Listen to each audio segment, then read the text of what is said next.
Dear friends, welcome to the lecture number 5, Ju 301 Physiology.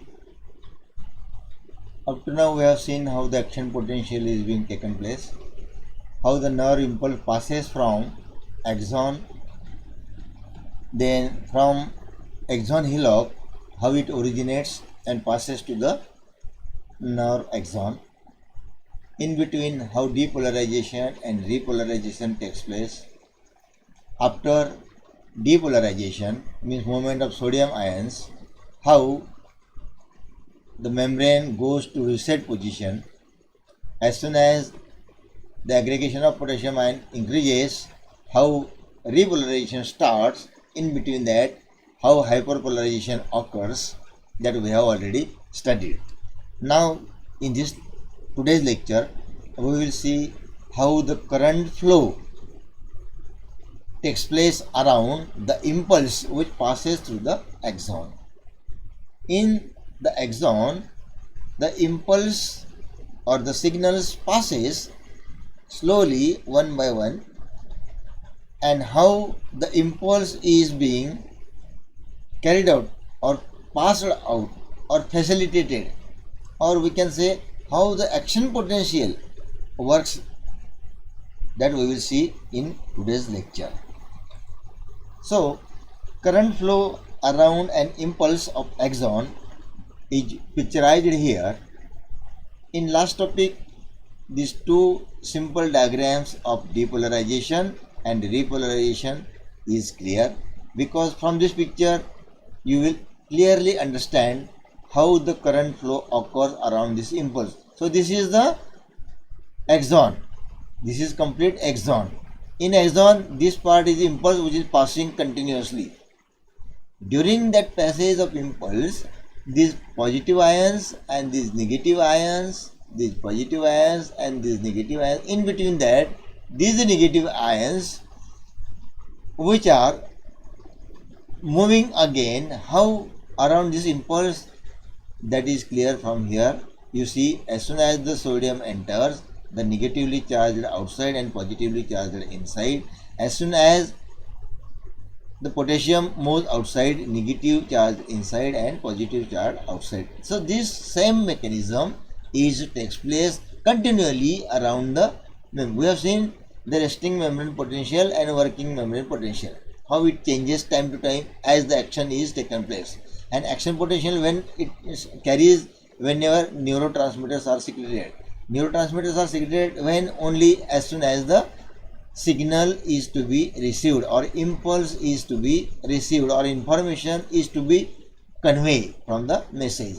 And so these are the repolarization and depolarization, which maintains the balance of positive and negative ions continually around this membrane, and this helps to pass the impulse throughout the axon. So this is the current sink from which the impulse is passing. This is the extracellular fluid, and this is the intracellular material, and again this is the extracellular fluid. This whole complete is the axon, and this axon shows the positively charged ions ever outside, and as soon as they enters, it becomes negatively charged. As they outside, it becomes positively charged. So this is the current flow, or this is the current of ions flow, and this is the backflow of ions around this impulse for the maintenance of membrane potential throughout this axon. And therefore this diagram represents the current flow around the impulse of axon in unmyelinated nerve fiber, because this is a single straight fiber, there is no myelin sheath, and how the nerve fiber representing the movement of this positively charged ions, and the impulse is clearly indicates the straight flow of the impulse, and this arrow indicates the direction of propagation. And in this way the current flow around the impulse of axon is carried out. Second, propagation in myelinated nerve fiber. In last time we have seen non-myelinated fiber. Now we will see in myelinated fiber. The propagation and passage of nerve through myelinated fiber is generally called as salutatory conduction. Is generally called as salutatory conduction of impulse or message. So in last figure you have seen a single straight axon, and here in myelin sheath, this is the myelin sheath. This is continuous myelin sheath, and these are the nodes or gap. These are the nodes or gap, and throughout this the impulse is passing. Means whenever the impulse is passing, these ion gated channels at the node site works to activate and deactivate, repolarization and depolarization facilitate through these nodes only, and therefore this positively charged as they leaves and enters becomes negatively charged. As soon as they enter inside, it becomes again positively charged, and as they ready for move to outside, it again becomes negatively charged. And in this way, this alternate movement of ions to be hyperpolarized or take part in depolarized and repolarized is propagated in myelin sheath in this way. Means impulse which passes through this node is continually passes. This myelin sheath also plays a role to not allow these ions, but they are only passes through this membrane. And this diagrammatic representation is nothing but the local flow of current around the impulse of the axon. Now, this can be described in this way that the myelinated nerve fiber conduction depends upon the similar pattern of circular current flow as we have already seen in non-myelinated sheath. In myelin sheath is an effective insulator. This is the insulator. Therefore, this insulation is not allowed to enter directly, but ions cannot pass along the myelin sheath. You see, this myelin sheath is not allowing to enter the ions. Therefore, they passes through these nodes. But nodes of Ranvier permits the ions, and the action of potential is being carried out there too. And for this reason, the impulse is transmitted from nodes to node, and rather than continuously along the entire of the nerve fiber. The depolarization in myelinated action jumps from one node of Ranvier to the next. This is the jumping from one node to the another node, and this facilitates the action potential, or we can call it as a leaping, jumping or leaping of depolarization. Actually, the depolarization is the propagation here in the salutatory conduction of the nerve impulse to the axon. Now, rate of conduction of nerve impulse is different in different cells, or different in different types, or different in different type of nerve fibers, either myelinated or non-myelinated fiber, because the speed of conduction of impulse in these two different fibers is different, not same. And the basic principle of origin and propagation of nerve fiber or nerve impulse is the same, but both in non-modulated and myelinated nerve fiber, but the saltatory mechanism of conduction in myelinated nerve fiber increases the velocity of conduction more than 500 times.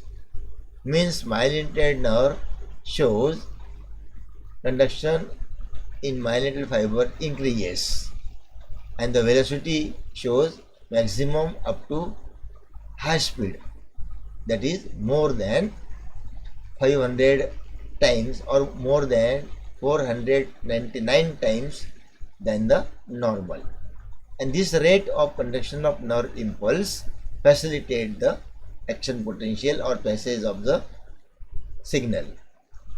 The rate of conduction of nerve impulse increases with an increase in the cross-sectional diameter of the neuron and with increasing thickness of the myelin sheath.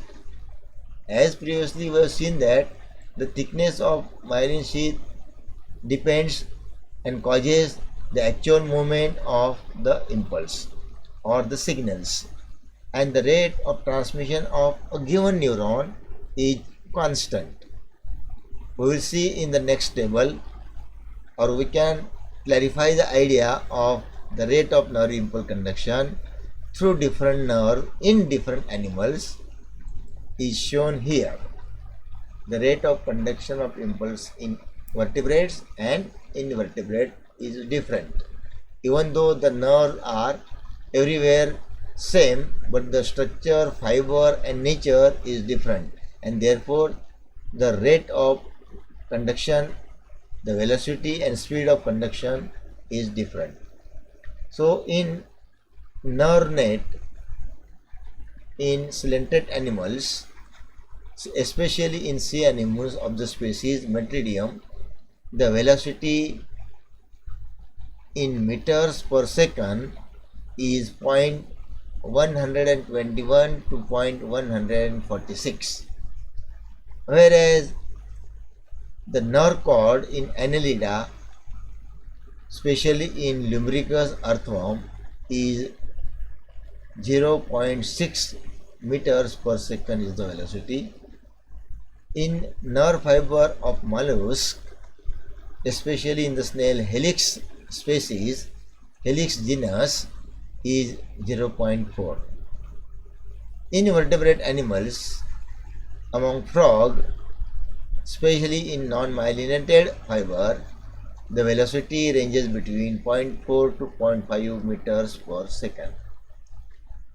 And the giant fibers which are found in mollusca like Loligo, or we can say Sepia animal, is about 718 micrometer long, and its velocity is 27.3 meters per second. So it shows a very high velocity. In vertebrates, emeritus fish have 22 to 43 micrometer long nerve fiber, and its velocity is too high, means up to 50 to 60 meters per second, and therefore fishes shows a great activity in their physiology. Now saltatory conduction we have already studied in previous discussion.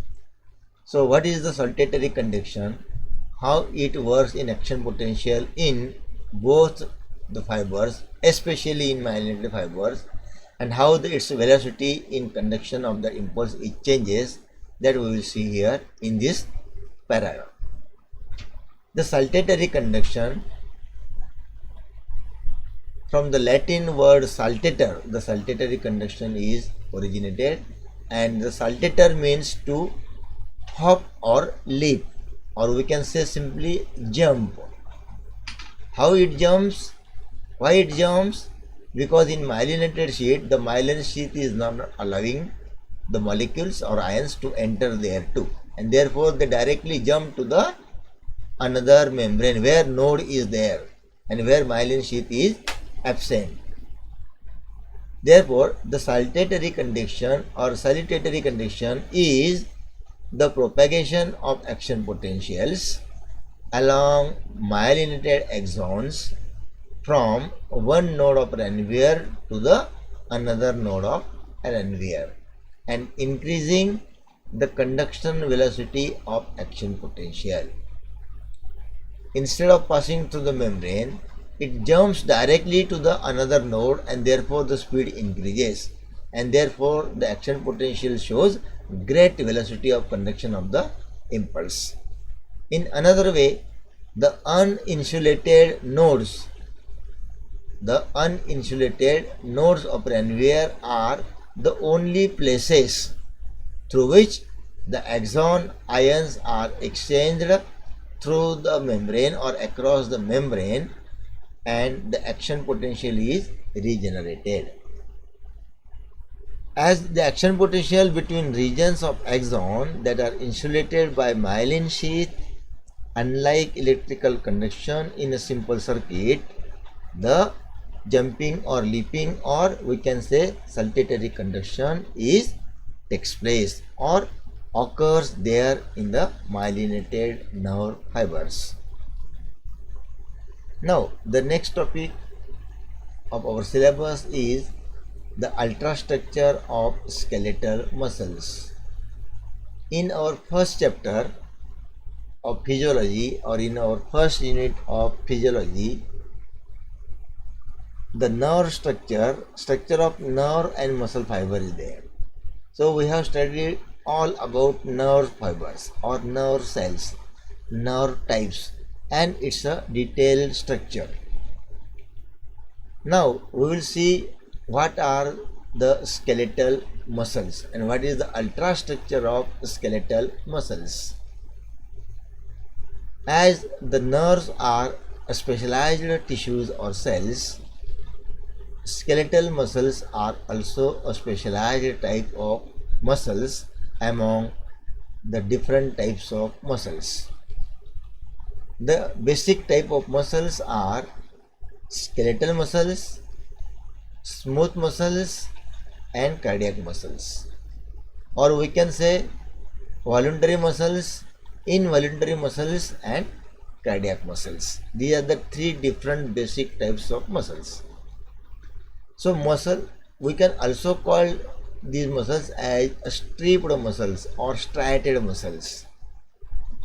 So these skeletal muscles are generally attached to the skeleton or bones, therefore they are called as skeletal muscles. And as the name is skeletal muscles, they help in the movement of the skeleton of the body, and ultimately the whole animal moves there. The muscles which are found in association with skeleton is also known as skeletal muscles or striated muscles, because these muscles have different bands or striations on its whole length, and because of these fibers they shows alternate dark and light bands on the muscle fibers or muscles if we observe these muscles under light microscope. The muscles are usually in a partial contracted state, which gives muscle tone and make ready for the contraction under the stimulus preceding a complete contraction of that special muscle cells. The basic structure of muscle is a binded form of various micromuscles is called as muscle fiber. If you will see the microscopic structure of this muscle, if you cut the transverse section of these muscles, and if you see that there are various bundles of muscle fibers, and if you stretch one muscle fiber, then if you cut it and observe the internal structure, you will find again some microfilaments. Means this is the muscle fiber, these are the myofibrils, and in myofibril you will also see the microfilaments. These filaments make together the fibers, fiber make together the muscle, and muscle together form the muscular system. And this is the basic way of muscle structure. So these are the striations, or we can say bands, found on the muscle fibers. And the muscles are also a cell, a type of tissue. Therefore this muscle cell have this large nucleus which controls the various activities of these fibers and its activities. And therefore these are the large nucleus there. These muscles are composed of these myofibrils, and these myofibrils are composed of these myofilaments, or we can say microfilaments of the muscles. These are of two different types, that is actin and myosin. Therefore the myofilaments are of two different types, and the general structure of muscle fiber is either brownish or reddish. Now, the gross structure of muscle, if we study in detail, then we will find that it is totally composed of different fibers. And we have seen in previous figure, each fiber is made up of filaments. And these filaments are of two different protein molecules, that is actin and myosin. But some of these muscles shows a layer of or a coating of some protein materials. So they work differently, and that membrane material have a special name, lemma, means layer or coating. Muscle is composed of muscle cells, which are called as muscle fibers, because they are so long, they are cylindrical in shape, they are multinucleated cell and mostly resemble to the fiber than cell. Actually these are the cells, but as they are elongated and in the form of filament or fiber, they are looking like the thread or fiber, and they are arranged parallel. All these fibers are parallel to each other. Each fiber is multinucleated and the nucleus are located near the surface of each fiber. The bundles of these fibers are surrounded by collagen fibers and connective tissues to bind all these fibers together and to form a muscle to work properly for its facilitation of the physiological action. Each muscle fiber is enclosed by a plasma membrane. Enclosed by a plasma membrane called as sarcolemma. I told you previously that lemma is nothing but the envelope or membrane structure, which or covering structure. Therefore, the muscle fiber in Latin word is known as sarco, and therefore its membrane is lemma or covering, and therefore the muscle fiber enclosed in the membrane is called as sarcolemma. Furthermore, we have studied this structure of muscle, structure of their fibers, and arrangement or connection by membrane of collagen and connective tissues, and it is enveloped by the sarcolemma. Now, this fiber-like muscle cell is a special cell. We have seen the nucleus, and it also have a cytoplasm known as sarcoplasm, because the cell muscle fiber is known as sarco or in Latin word, and therefore its plasm, cytoplasm, is nothing but the sarcoplasm, which contains large number of mitochondria. Skeletal muscles or striped muscles, or we can say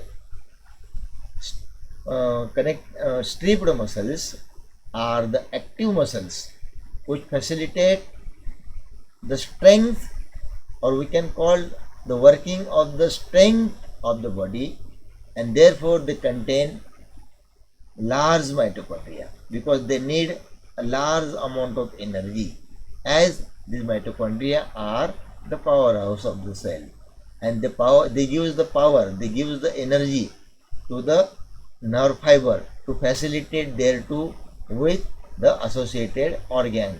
As we have studied, or as we are knowing here about the skeletal muscles, these muscles are working in association with skeleton, and we all are well known about the skeletal muscles, that these muscles are the strengthening or strengthened muscles of the body, and which lift the whole strength of the body. So this is the brief structure about the muscle and muscle fibers. Here we stop our fifth lecture, and in the next period we continue to study the ultrastructure of muscle, and here the fifth lecture is completed. So see you in the next sixth lecture. See you.